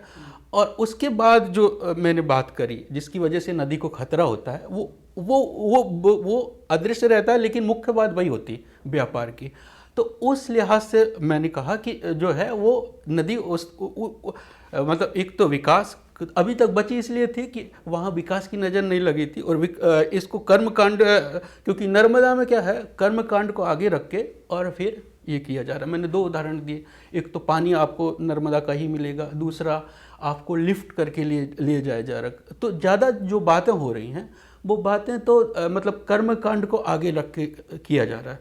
तो वो एक रणनीति के स्तर पर मैं कह रहा हूँ, मैं ये नहीं कह रहा हूँ कि मूल बात वही है, एक रणनीति के स्तर पर जो है वो इस तरह का उसमें किया जा रहा है। अब आपने बात करी कि फिर इसका सॉल्यूशन क्या है, मतलब समाधान समाधान क्या है, समाधान और संभव भी है कि नहीं। जैसे समाधान तो आपने बताया ही, जी, लेकिन वो जैसे दिल्ली के अगर परिप्रेक्ष्य में देखें हाँ, तो संभव ही नहीं है कि हम पुराने जो जल प्रवाह का जो नैसर्गिक रास्ता है कि पानी जिधर से गिरता है जिन ढलानों की तरफ, एक दिल्ली से ढिल्ली नाम ही लोग कहते हैं कुछ लोग की, ढलान के हिसाब से बना है, तो एक नैसर्गिक प्रवाह है उसका, या आपने जैसे कहा कि पेड़ हैं और जंगल है, तो नैसर्गिक प्रवाह जो अब इस कदर बाधित हो चुका है पिछले 100-150 साल के, और कोई ऐसी जमीन नहीं है जो खाली जमीन है खाली करा ली जाए। जैसे कि अगर मान लीजिए झुग्गी झोपड़ी रहती तो खाली करा के कहीं और बसा देते, जो पक्का निर्माण हो चुका है, तो संभव नहीं। दिल्ली में तो मुझे लगता है आज की तारीख कि संभव नहीं है। तो उस इलाके में क्या आपको क्या लगता है संभव है? जो जैसे आज की तारीख में यहाँ संभव नहीं, ऐसे अभी वहाँ हम कोशिश कर सकते हैं, अभी संभावना है। हाँ, वहाँ संभावना है। और अब हर चीज़ में एक चीज़ ये हो रही है कि पहले चीज़ें लोगों की होती थी तो मतलब समाधान की बात आती नहीं थी, क्योंकि समस्या ही नहीं होती थी। जैसे हम लोग जो स्कूल में पढ़े, अपना स्कूल था, अब बात ये हो रही नहीं समझा, वो लोगों की होती थी, अपना स्कूल था नहीं, अपनेपन की बात कह रहा हूँ। अपना जंगल, अपनी पहाड़, अपनी नदी, अपना स्कूल, ये एक भावना होती थी। अब जिस तरह का विकास है, सरकार की नदी, सरकार का जंगल, सरकार का पहाड़, सरकार का स्कूल। तो आपको क्या लगता है, जैसे कि नहीं यहाँ पे 1 मिनट रुकिएगा, कि जैसे हम समझ नहीं पा रहे हैं कि सरकार का होने से, सरकार नदी का संरक्षण करती है, जंगल का अगर नहीं होगा तो आपको लगता है कि जंगल बचेगा? जैसे कि आपका तो मुझे नहीं पता, लेकिन हमारे इलाके में बेसिकली जंगली इलाका है, जी, तो चोरी चकारी तो चलती ही है वन विभाग, लेकिन अगर वन विभाग न हो तो आप यकीन मानिए कि जंगल में एक भी पेड़ नहीं बचेगा। जो आप कह रहे हैं मैं इसके ठीक उल्टा कह रहा हूँ, और एकदम विंध्याचल की पूरी रेंज है हमारे क्या कि अगर वन विभाग ना हो तो पहाड़ पे एक पेड़ नहीं बचेगा। तो आपको लग रहा है कि सरकार, जैसे कि आपकी लोग अपना समझते हैं तो बेसिकली वो तो उसका निर्मम दोहन करते हैं। मैं वही कह और नदी का जहाँ तक सवाल है कि जैसे आपके यहाँ तो नहीं पता, लेकिन हमारे यहाँ पीने के पानी के लिए लोग नदी पे बहुत निर्भर नहीं रहते हैं। ठीक है, बेसिकली वो चापाकल जो है, जमीन का पानी जो बोरिंग है, उससे वो हो गया है। लेकिन जैसे नदी की भी बात हम अगर करें तो अगर जैसे कि कोई नदी है, सरकार अगर उसका पार्ट ना बनवाए तो लगभग वो मतलब जितने भी तालाब हैं, हमारे गांव का ही जो तालाब है वो पट चुका है। तो जिनको आप कह रहे हैं कि जो लोग अपना समझते हैं, बेसिकली वो तो उसका निर्मम दोहन करते हैं कि अगर उस तालाब को खाली कराना है तो जो उसके किनारे रह रहा है वो तो पाट पाट के घर बढ़ाता जा रहा है। और अगर आप कहेंगे कि गाँव समाज का तालाब है तो मारपीट तय है। तो वहाँ पे सरकार ही संरक्षक के रूप में मुझे दिखती है। इधर वहाँ पे आप ऐसे कह रहे हैं जैसे कि लग रहा है कि सरकार ही उसकी भक्षक के रूप में है। मैं वही कह रहा हूँ, जैसे सबके अपने अपने अनुभव हैं, आपका अनुभव अलग है, जो समाज को आपने वहाँ पे है क्या, जैसे ऐसा है कि वो जंगल से लकड़ी नहीं काटते?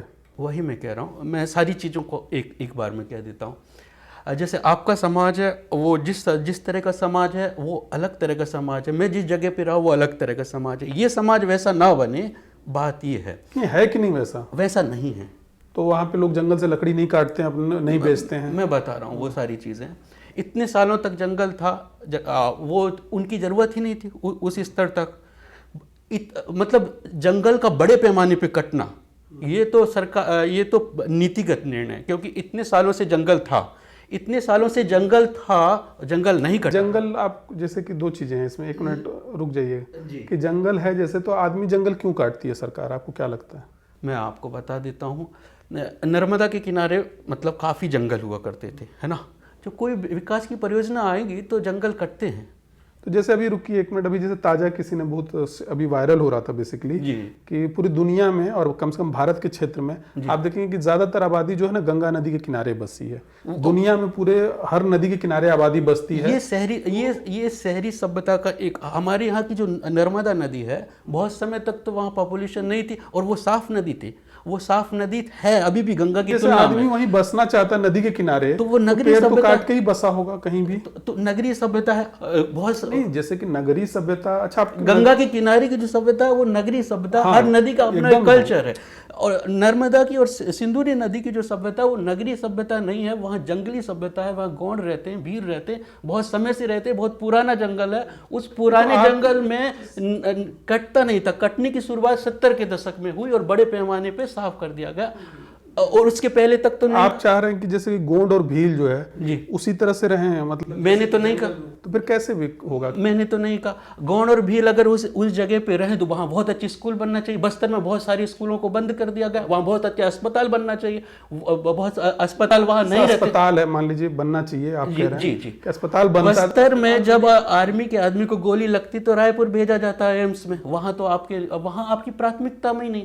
2 चित्र हैं भारत में, एक है बस्तर का चित्र है जिसमें खाट उल्टी लेटी हुई है और 2 लोग ले जा रहे हैं और मतलब 4-5 किलोमीटर तक चल रहे हैं। एक भारत वो है जहाँ एम्स है, यानी कि एक जो भारत है वो तो न्यूयॉर्क के बराबर, एक जो भारत वो सोमालिया के बराबर है। तो इस तरह से तो जैसे ये तो आप ये कह रहे हैं कि नहीं होना चाहिए, मैं ये कह रहा हूँ आपकी प्राथमिकता में ही नहीं विकास वहाँ करना, आपकी प्राथमिकता वहाँ जंगल काटो, आपकी प्राथमिकता में वहाँ नदियाँ लो, और इसलिए आप सड़क को बना रहे हो और सड़क को पैमाना बना रहे हो कि सड़क जो है वो सड़क जाएगी तो विकास होगा। लेकिन आप एजुकेशन में स्कूल बंद कर रहे हो, अस्पताल आप दे नहीं रहे हो, बसें आप दे नहीं रहे हो, और जीवन स्तर सुधरना चाहिए तो आप विश्वविद्यालय बनाइए कहीं पे।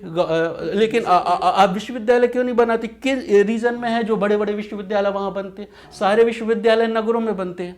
तो 2 अलग कल्चर है, और जो हम जो कल्चर की बात कर रहे हैं ना, वो कल्चर को हम शहरी सभ्यता से देखने की कोशिश कर रहे हैं, और उसको ये रिलेट कर रहे हैं कि जो शहरी आदमी की एक्टिविटीज़ है वो शहरी आदमी की एक्टिविटीज़ गांव वाले की भी एक्टिविटीज़ होगी, और उस चीज़ में उसके जो अपनापन है उसको ख़त्म कर दिया।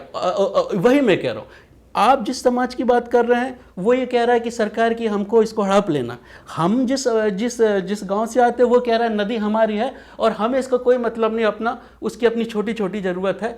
वो अपनापन ख़त्म कर देंगे जिस दिन, तो वो भी लकड़ी काटने लगेगा कि ये तो सरकार का जंगल है, चलो हम भी लकड़ी काटें। जब तक उसकी ये भावना थी कि ये मेरा तालाब है, मेरी बावड़ी है, और ये हजारों सालों की परंपरा है, और उसमें वो चलता था। बातचीत से ऐसा लग रहा है कि जैसे फिर तो वो उसी स्थिति में हमेशा रह जाएंगे।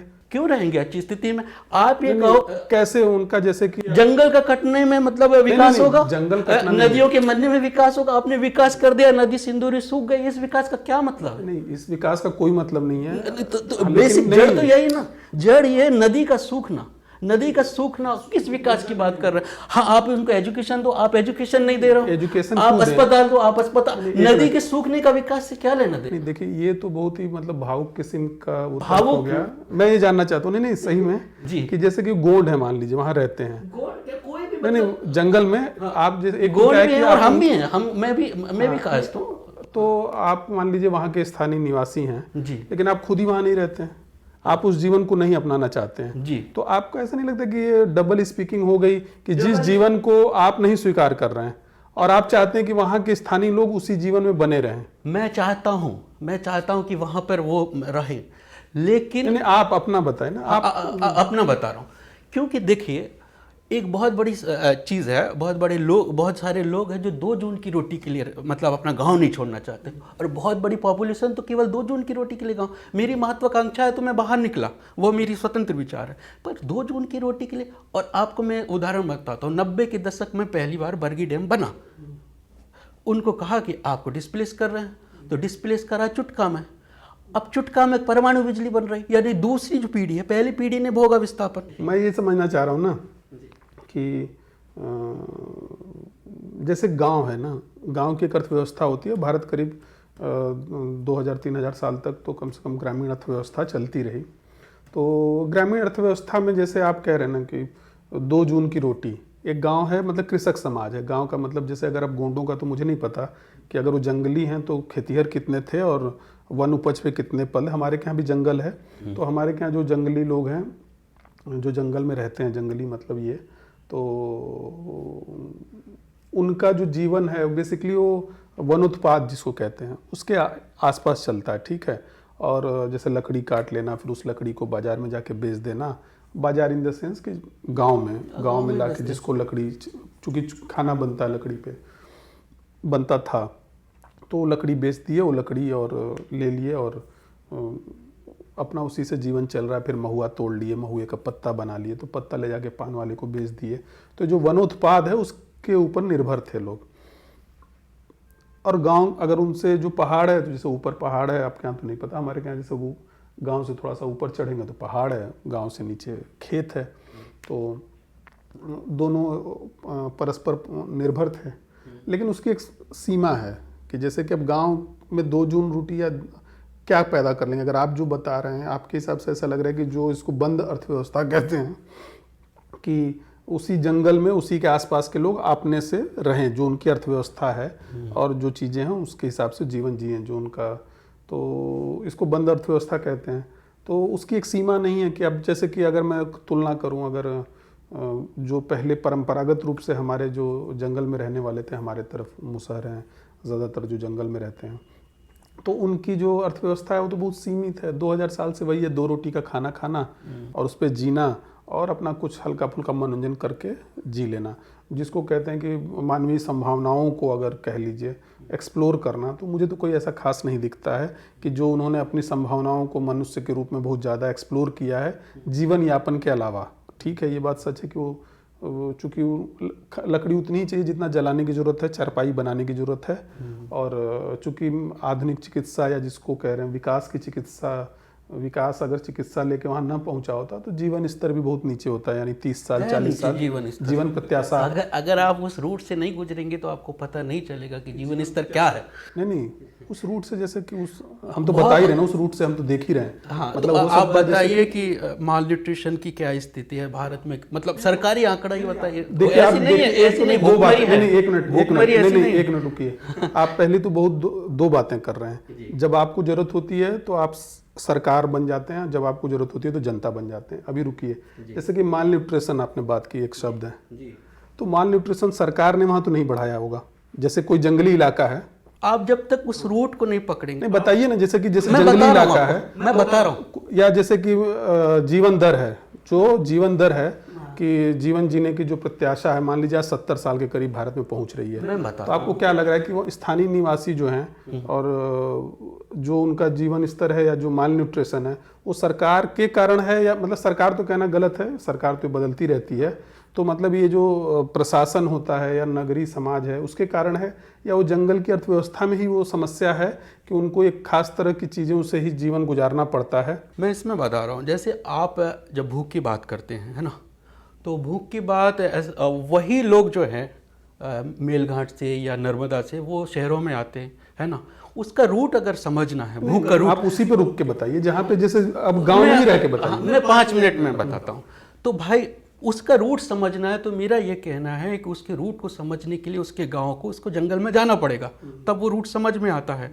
तो आप उसकी चीज़ों को समझने के लिए मतलब मान लीजिए मेलघाट जाते हैं, मेलघाट में 60 और 70 के दशक में उस तरह की कोई समस्या नहीं थी जो आप बता रहे हैं कि उनका जीवन जो था। आप बता रहे हैं ना कि मेल न्यूट्रिशन है। हाँ, मैं बता रहा हूँ। आप मानते कि उस वक्त लोग पोषण पूरा, मतलब हाँ, उनके अंदर कुपोषण की समस्या नहीं थी, कुपोषण की समस्या नहीं थी। उसकी वजह ये थी कि उनका जंगलों पर जो निर्भरता थी वो बहुत अधिक थी, और वो जंगलों से उनका अपना खान पीन था, उनकी जो जीवन शैली थी वो थी। 70 के दशक में क्या हुआ, 2 उदाहरण मैं देता हूँ। एक तो उदाहरण 70 के दशक में नर्मदा के जंगल बड़े पैमाने पे कटे। कहा गया कि ये जो है मिश्रित जंगल था, तो कहा कि सागौन प्रधान जंगल होगा और सागौन प्रधान जंगल होने की वजह से वहाँ पे जैसे अटैक आते थे कीड़े के, तो बड़े पैमाने पे अटैक आते थे, पूरा के पूरा जंगल साफ हो जाता था। लेकिन मिश्रित में ऐसा नहीं था, किसी एक पेड़ पे अटैक आएगा तो वो होगा, बाकी तो नहीं कटता। तो एक बड़ा पैमाने पे जंगल वहाँ कटा, और इसमें तो ये आरोप भी लगा जाता है कि ये जानबूझ के होता था, और इसकी वजह से एक बड़े जंगल को क्योंकि साफ करना होता था, और जंगल में इन्वेस्टमेंट होता नहीं ठेकेदारों का, तो वो होता था। वो आप आयाम समझने की कोशिश कीजिए। तो अब इधर भी मेलघाट में भी 70 के दशक में ये कहा गया कि अब जो है जंगल आपका नहीं रहा, जंगल जो है गवर्नमेंट का रहा। और आदमी की जो जड़ है, क्योंकि उसको खेती करनी नहीं आती, दूसरे काम करने नहीं आता, वो उस जंगल में ही रहता है और जंगल में ही काम करता है, उससे आप काटोगे तो उसको भूख लगेगी, उसके पास रोजगार नहीं होगा, उसको भूख लगेगी, उसके पास रोजगार नहीं होगा, वो गरीब का गरीब बना रहेगा, और जाहिर सी बात है कुपोषण पोषण नहीं होगा तो कुपोषण होगा। ये उस गरीब जैसे आपके गरीब किसको कह रहे हैं? गरीब वो है जो मतलब जो जैसे उसको भूख लग रही है। अब वो जंगल से तो कुछ उसको हासिल नहीं हो सकता क्योंकि जंगल पे उसका कब्जा रहा नहीं, तो वो जो है उसको दूसरा काम आता नहीं है, तो वो खाने के भी जब लाले पड़ जाए, जिसको खाने की भी लाले पड़ जाए, वो गरीब है। और इस पूरी प्रक्रिया में ये हुआ कि जब आपने उनकी जड़ों से उन्हें खोद दिया, जंगल से उनको मतलब काट दिया, और कोई दूसरा काम नहीं दिया, न शिक्षा दी, न अस्पताल दिए, न रोजगार दिया, कुछ नहीं दिया, तो जाहिर सी बात है इसकी वजह से ये चीज़ है। अब आप कह रहे हैं कि मतलब वो ऐसी बंद समाज है, लेकिन उस बंद समाज का मैं समझ गया, लेकिन उस बंद समाज में कम से कम जीवन यापन तो था। यहाँ तो कैसा जीवन यापन? जैसे कि डॉक्टर अम्बेडकर ने कहा, नहीं एक मिनट, कि अगर हम दो तरह का एक समाज है भारत में, एक जो जंगली समाज है या वनवासी है जिनको कह लीजिए, या आदिवासी कह लीजिए, या कुछ भी मतलब जो ट्राइब्स हैं बेसिकली, जो बेसिकली मैदानी इलाकों में नहीं रहते थे, ठीक है, जंगली इलाकों में वनों में रहते थे, उनको छोड़ देते हैं कुछ देर के लिए। लेकिन जो सामान्य मैदानी इलाके हैं उनमें, जैसे डॉक्टर अम्बेडकर ने तो कहा है कि जो गांव है वो भारत की सभी सामाजिक कुरीतियों का जो है वो पोषक भी है और गढ़ भी है, और जितना जल्दी ये विश्रृंखलित हो जाए उतना जल्दी भारतीय समाज की जो सामाजिक बुराइयां हैं दूर होंगी। और आप जो बता रहे हैं जैसे कि वो ठीक, हमको लग रहा है कि ठीक उल्टी बात हो जा रही है। तो दोनों में भी कैसे आदमी समझे? अभी भी अपन जब गांव के लोग से पूछते हैं कि गांव में कुछ बदला, तो कहते हैं कुछ खास नहीं बन रहा है। उस खास में हम ये भी देखते हैं कि जो उसका जो स्ट्रक्चर है, सामाजिक स्ट्रक्चर, वो टूट नहीं रहा है ना। ये फैक्ट है, आपकी बात मैं मानता हूँ, और ये गांव में होता है, ये इसमें मैं इनकार नहीं कर रहा हूँ, ये किताब में भी लिखा है, उसको बहुत ईमानदारी से मैंने किया है। लेकिन वो तो मानसिकता है, वो भूगोल नहीं है। वो मानसिकता तो शहर में आके बनेगी। अगर मैं जातिवाद हूँ और गांव में रहूँ और मैं शहर में आ गया तो जातिवाद खत्म हो जाएगा, उसका रूप बदल जाएगा, लेकिन जैसे कि रूप बदल जाएगा, लेकिन वो स्ट्रक्चर पलायन करेगा तो वो शिफ्ट हो जाएगा। अमेरिका में भी जातिवाद हो सकता है अगर आपके दिमाग में जातिवाद है तो। नहीं, मुद्दा क्या है? मुद्दा ये है कि आप मानसिक सवाल का जवाब नहीं आ रहा है। उसका समाधान ये नहीं कि गांव टूटेंगे तो अपने आप जातिवाद खत्म हो जाएगा। नहीं, एक मिनट, जैसे कि रुक जाइए, मुझे लग रहा है आप सवाल ही सही से नहीं समझ रहे हैं। कि सवाल तो गांव का जो संरचना है, ढांचागत संरचना जो है ना शहर में, जैसे कि बुनियादी तौर पे एक तो आपने जैसे कहा ना कि जो मानसिक रूप से है, तो अगर मानसिक रूप से कोई आदमी ये सोचता नहीं कि मैं आपसे ज़्यादा सुंदर हूँ या आपसे ज़्यादा इंटेलिजेंट हूँ, इसका कोई इलाज नहीं है, ठीक है। ये एक सामाजिक मनोवैज्ञानिक चीज़ है जिसको सोशल साइकोलॉजी कहते हैं। लेकिन एक संस्थागत चीज़ होती है। संस्थागत चीज़ में अब जैसे कि बुनियादी तौर पर मान लीजिए कि गाँव है, और गाँव के समानांतर जो नगर है, नगर में जैसे स्कूल हैं जो, या गांव में ही जो स्कूल खुल जाते हैं, तो बेसिकली आप जैसा मान लें कि नगरीय सभ्यता का वो प्रतीक है एक तरीके से। तो अब स्कूल में तो सभी बच्चे एक साथ पढ़ते हैं, ठीक है। जो सार्वजनिक जगहें हैं आप उनका अंतर समझिए कि पर्सनल स्पेस जो है, निजी जगह जो है, कि जैसे हम अपने घर में हो सकता है, जैसे मैं शाकाहारी हूँ तो मीट खाने वाले को ना बुलाऊँ या खाना नहीं खाऊँ आपके संग, और ये मेरी स्वेच्छा है, मैं आपसे मिल रहा हूँ तो ऑब्वियस है कि हम दोनों ने कुछ, मुझे आपका लेखन पसंद है या आप पसंद है, और तब मैंने आपको चुना कि नहीं भाई आपसे बातचीत करनी है। आपको भी लगा कि नहीं ये ठीक है बंदा और ये ऐसा है, यहाँ पे मैं जा सकता हूँ, तो आप आए। हर जगह चुनाव है, और बिना चुनाव के तो कुछ हो नहीं रहा। तो निजी इस तरह के जो चुनाव हैं वो तो पूरी दुनिया में सार्वभौमिक है, इनका कोई इलाज नहीं है। आपको अगर लगेगा कि नहीं मुझे इस चैनल पे नहीं जाना, तो उस चैनल पे आप नहीं जाएंगे। मुझे लगेगा कि इस लेखक से बात नहीं करनी, तो नहीं करेंगे। दूसरा है जो सार्वजनिक स्थल है, तो गांव का जो सबसे बड़ी समस्या है, जिसको डॉक्टर अम्बेडकर जिस तरीके से देखते हैं, मुझे जहाँ लग रहा है कि वो सार्वजनिक स्थल जो है ना, वहाँ पे वो संरचना हर जगह पे मौजूद है। लेकिन शहर का जो नगर का बेसिकली कह लीजिए कि नगर में जैसे कि सब्जी मंडी है, एक ही जगह से सभी लोग सब्जी खरीदने के लिए मजबूर भी हैं कह लीजिए, या जो संरचना के अंतर्गत ही वो एक ही जगह सभी लोग पढ़ने जाते हैं, एक ही जगह सभी लोग अगर होटल में खाना खाते हैं तो जैसे पुराने ज़माने में भी कि जैसे मारवाड़ी होटल खोल लिया या शाकाहारी, तो मोटा मोटी विभाजन है कि शाकाहारी होटल होगा या गैर शाकाहारी। ठीक है, दो तरह की खाद्य पद्धति है भारत में। लेकिन शाकाहारी होटल में कोई भी खाना जाके खा सकता है, वो चाहे वो बनिया हो चाहे ब्राह्मण हो। और मारवाड़ी होटल का मतलब है कि यहाँ शाकाहारी खाना मिलेगा, तो शाकाहारी खाना खाने वाला अगर कोई ईसाई भी हो तो जाके खा सकता है। तो ये सार्वजनिक स्थल है, रेलवे स्टेशन है, वहाँ पे सभी लोग आ सकते हैं। बस है, जैसे बस की सीट पे सभी लोग बैठ सकते हैं। अगर कोई निजी कारणों से जान जाए, पहचानता कि अरे भाई तू तो फलाना है, उससे लड़ पड़े तो ये उसकी निजी समस्या है। लेकिन जो व्यवस्था है बस की या रोडवेज की, वहाँ पे कहीं भेदभाव नहीं लिखा हुआ है कि सीट नंबर पे इस पे नहीं बैठेंगे। और अगर कहीं लिखा भी रहा होगा तो वो नगरीकरण के प्रभाव में टूट गया। तो सार्वजनिक व्यवस्था में जिन चीज़ों को आप कह रहे हैं उसको बेसिकली लगभग कहीं भी मौजूद नहीं रहती है। अगर मौजूद भी रहती है तो बेसिकली वो एक अवांछित तत्व के तौर पे मौजूद, जैसे अपराध होता है कि कोई भी हत्या करना नहीं चाहता है, लेकिन फिर भी समाज में हत्या हो रही, कुछ अपराधी किस्म के लोग हैं। लेकिन समाज की जो सार्वजनिक मनोवृत्ति ये नहीं है ना कि मैं निकला सुबह से आज मुझे मर्डर करना है, तो उसी तरह कोई निकले कि रोडवेज में आज जाके जातिवाद करना है तो बस, या अस्पताल में जाके करना है। तो आपको नहीं लगता कि गांव जो है इस मामले में ज़्यादा रूढ़िगत है और सामाजिक समस्याओं को प्रश्रय देता है सार्वजनिक स्थलों पे? निजी जीवन की बात हम नहीं कर रहे हैं। और शहर जो है, चाहे अमेरिका हो चाहे भारत हो, दिल्ली हो, वो बंधन बहुत ढीले हैं, पूरी तरह से तो ख़त्म नहीं होते लेकिन बहुत ज़्यादा हद तक वो हल हो गया। इसमें जो अपन एक धारणा है वो ये है कि मतलब जैसे अपन भी कहते हैं कि गांव में विकास हो गया, तो उन्होंने कहा गांव जो है शहर जैसा हो गया, स्कूल बन गया, सड़क बन गया, ये अवधारणा। मेरा ये कहना है कि गांव में स्कूल का बनने का मैं विरोध नहीं कर रहा हूँ, ये सड़क के बनने का विरोध नहीं कर रहा हूँ। विकास के जो बुनियादी स्ट्रक्चर वो होना चाहिए, उस पर तो हम बात कर ही रहे हैं कि स्कूल होना चाहिए, होना चाहिए, वो होना चाहिए, है ना, वो अलग बात है। और उसकी रिसोर्स भी बची रहें, वो अलग बात है कि अगर हम उसको शिफ्ट करके रिसोर्स काटें तो बहुत मुश्किल होगा। मतलब एक तो बात ये है। दूसरी बात ये है कि मेरे पिता कितने रूढ़िवादी थे गांव के अंदर ही, मेरे दादा कितने रूढ़िवादी थे गांव के अंदर, और मेरा बेटा गांव के अंदर ही, या मेरा बेटा नहीं तो मेरे बाप, वो कितना रूढ़िवादी। तो वो तो देखो बदलता है, मानसिकता बदलती है। अगर अपन वही करें, पहले तो स्कूल में भी नहीं जाते था, वो साथ पढ़ते हैं, तो वो मैं चीज़ देख रहा हूँ कि वो बदलते हैं। और जहाँ तक बात इसकी है कि शहरों में जातिवाद नहीं होता, तो होता है। नहीं, ये हमने नहीं कहा नहीं होता है। आप किराए से लेने जाओ मकान तो वो आपसे जाति पूछते हैं, और वो कहते उस समाज के लोग वहाँ ज़्यादा, वहाँ रहना नहीं। इस तरह उसका स्वरूप बदलता है। मेरा ये कहना नहीं, दोनों में बहुत बुनियादी अंतर है। उसका जैसे इसको हम इस तरह के स्वीपिंग रिमार्क्स जो हैं कि जैसे कोई पर्सनल स्पेस में जो कर रहा है उसको पूरी दुनिया में नहीं रोका जा सकता। जैसे मेरा मकान है, मैं आपको नहीं देना चाहता तो नहीं दूंगा, लेकिन जो पब्लिक स्पेस है, आप समझिए उस बात को आप, जैसे मैंने कहा कि जो अंतर है, जैसे पब्लिक स्पेस है, जैसे कि मेरा मकान है, मैं किसको दूंगा, ये अगर मैं किसी अदालत में चला जाऊंगा तो आप मुझे फोर्स नहीं कर सकते, ठीक है। लेकिन जो बारात घर है, रेलवे स्टेशन है, अस्पताल है, खेल का मैदान है, स्कूल है, वो इन बीमारियों से मुक्त है।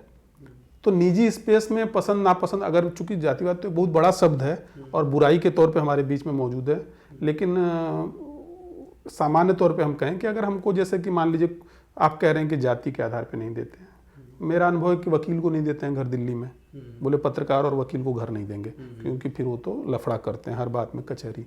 तो ये अब हम इसका अगर विलेन के रूप में प्रस्तुत करें, उसके पीछे एक सामाजिक मनोविज्ञान है, लेकिन वो निजी स्पेस में हो रहा है, उसको भी नहीं होना चाहिए वहाँ पे। ये बेसिकली छोटी मानसिकता या संकुचित मानसिकता का प्रतीक है, लेकिन सार्वजनिक स्थल पे तो नहीं है। गांव में है, अब कम हो रहा है, और बेसिकली वो कम कराया जा रहा है, सरकार द्वारा कम कराया जा रहा है। तो मैं ये कह रहा था, मैं ये नहीं कह रहा था कि शहर में जातिवाद नहीं होता है, शहर में जातिवाद अलग तरीके से होता है, ठीक है, और उसके अलग उच्च। खैर, ये बड़ी रोचक बातचीत रही। मैं आपसे ये जानना चाहूँगा, चूँकि इन किताबों के हवाले से बात विकास और उस पर चली गई, कि अगले आपका क्या प्रोजेक्ट है इसके बाद, नदी सिंदूरी के बाद और एक देश 12 दुनिया के बाद अगला प्रोजेक्ट क्या है? किसी किताब पे काम कर रहे हैं या? प्रोजेक्ट जो रहता, मतलब दिमाग में बहुत सारी चीज़ें चलती रहती है, जैसे ये भी दिमाग में अटकी हुई थी और ऐसे कई सारी चीज़ें होती हुई, तो ये पहले आ गया। तो इसके आने की वजह ये थी कि कोरोना काल चल रहा था और कोरोना काल में मेरी सासू माँ ख़त्म हो गई थी और सास का भी मतलब ससुर जो हैं वो भी बहुत लग रहा था कि रहेंगे कि नहीं। मेरी वाइफ भी एडमिट हो गई थी, मैं भी कोरोना से पीड़ित था, बच्चों को मैं संभाल रहा था। उस समय देख रहा था कि एक बहुत बड़ी आबादी शहर से गांव की तरफ जा रही थी और उनको कह रहे थे आप बीमार हो जाओगे और आप मर जाओगे। तो वो कह रहे थे कि जो है मरना है तो अपने घर में मरेंगे, कम से एक इमोशनल अटैचमेंट था। तो वो इमोशनल अटैच्ड मैं देख रहा था और मैं भी अपने गांव को सोच रहा था और गांव को सोचते सोचते पुराने ख्यालों में सोच रहा था। ये जो है 1992 से 1999 के बीच की छोटी छोटी कहानियां हैं, उसमें विचार उस तरह से नहीं है, इसको कहानियों की तरह किया, मतलब संस्मरण है और इसमें कई सारे कैरेक्टर हैं। तो वो कैरेक्टर के बारे में सोच रहा था, जैसे गोताखोर है, उसकी पत्नी है, जीप ड्राइवर है, नाई है और एक पुरोहित है जो प्रगतिशील पुरोहित है वो है, 2-3 दलित लोग हैं जो साहसी हैं, एक बस मालकिन है वो भी बड़ी साहसी है। उस तरह से बहुत सारे कैरेक्टर हैं, साधु है इसमें, चोर है, उचक्का है, भूत है, गाय है, सांप है, इस तरह की काफ़ी सारी कहानियाँ। तो वो कहानियाँ मैं सोच रहा था, कस्बे का आकर्षण सोच रहा था, कस्बे की एक लड़की है उसका स्मृति जो है उसकी स्मृति में प्रेम है वो सोच रहा था, हमारे गांव में ही प्रेम होता था तो वो भी सामाजिक स्ट्रक्चर को ऐसे हिलाता था, है ना, कि या तो शिक्षा से बदलेगी या फिर कस्बा इलाके से मतलब जो है मतलब वो सोच बदलती है। तो ये सारी चीज़ें वो चल रही थी। तो ये मैं सारी चीज़ें सोच रहा था कि मेरे गांव में रूढ़िवादी है तो मैंने उसको लिखा, जड़ता है तो मैंने लिखा, मैंने उसको ये नहीं कहा कि नहीं है जड़ता, लेकिन कुछ ऐसे तत्व थे जो पूरे गांव को बांधते भी थे और उन पे भी बात करी। तो ये सारी चीज़ें मैं जब सोच रहा था तो सोचते सोचते मैं जो है किताब के बारे में नहीं सोचता था, अपने बारे में सोचता था। और लेकिन फिर उस समय ट्रैवलिंग भी बंद हो गई थी, तो आप जाएं कहाँ, मैं तो मतलब मैं तो ज़्यादातर घूमने वाला हूँ, लेकिन उस समय बंद हो गई थी। तो फिर मैंने सोचा जाए कि इसी पे लिखते हैं, ये जो दिमाग के अंदर बैठा है इसको बाहर निकालते हैं। तो ऐसे कई सारे प्रोजेक्ट चल रहे हैं, अभी हैं इसी तरह के जो 2-3 प्रोजेक्ट हैं जो आप किताब पे काम कर रहे हैं। एक तो बड़ा बहुत अच्छा है, मैं वहाँ 4-5 इंटरव्यू कर चुका हूँ। जो सांगली जगह है वहाँ पटवर्धन परिवार मतलब राजाओं का परिवार था वो था, और निज़ाम से जो हथियार बनाने वाले थे वो कारीगर आए थे। अब इनको शौक़ था पटवर्धन परिवार को संगीत का शौक़ था, उनके वो सब टूट फूट जाते थे और नया बनाना पड़ता था, तो बड़ा मुश्किल था कि वो कहाँ जाएं। तो उन्होंने कारीगरों से कहा, जो हथियार बनाने वाले कारीगर हैं उनको कहा कि आप ये सुधारो भी और इसको बनाओ भी।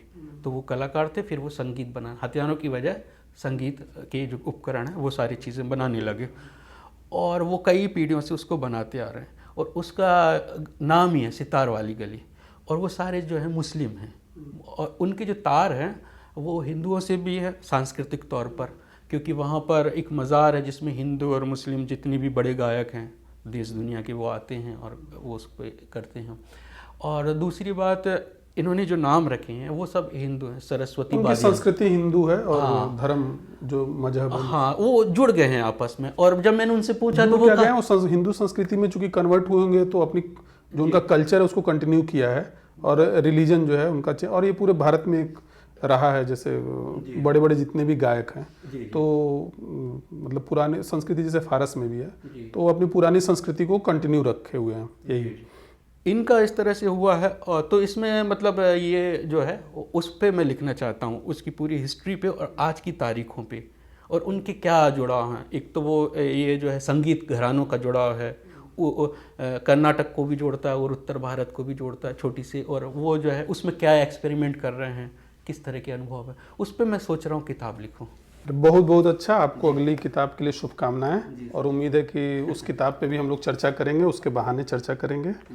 और आपका बहुत बहुत धन्यवाद यहाँ आने के लिए। जी आपका भी धन्यवाद, नए लेखक को आपने बुलाया और बस हम बातचीत कराएं। ये तो मैं उसमें इंटरव्यू में कहना भूल गया, ये आपको नए लेखक कहना एक तरीके से अपमान है कि जिस आदमी ने 20 साल काम किया हो और इतने सारे जगहों पे पत्रकारिता की हो और किताब आना है कि उसका स्वाभाविक परिणति है, तो उसको अचानक से मैं ये मानता हूँ कि ये 29 साल के बाद जो है नया कहना, युवा कहना बंद कर देना चाहिए। लेखक लेखक होता है और 60 साल के बाद आप उसको वरिष्ठ कह लीजिए, चलिए उसकी उम्र का ख्याल रख लीजिए या जी। यंग है, जी तो आप नया कह के मुझे लगता है कि उचित नहीं है। जी। तो इस बार की यही बातचीत रही, अगले बार किसी और लेखक के संग हम फिर मिलेंगे, तब तक के लिए नमस्कार।